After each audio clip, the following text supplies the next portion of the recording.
Okey, inilah dia kau mah. Laksa kembor. Lubuk Merbau. Okey. Ni dia kedai dia. Ni kedai dia. So sedap, memang sedap. Ni tokek dia. Kembor lah, kembor. Melayu cakap kembor. Bang. Bagi tahu sikit hari apa yang buka, hari apa tutup? Buka hari-hari.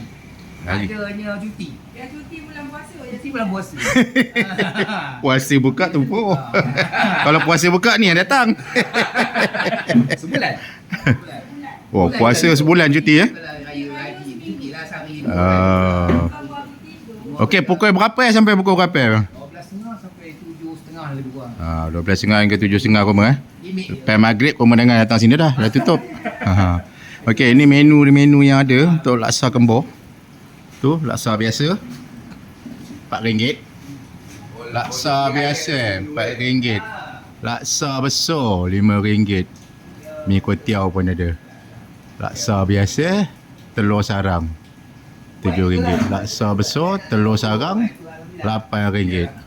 Ni pun ada kat telur rebus, telur sarang, fish cake semua ada lah.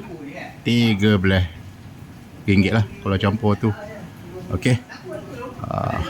So pada korang yang berminat datang sini, dipersilakan datang.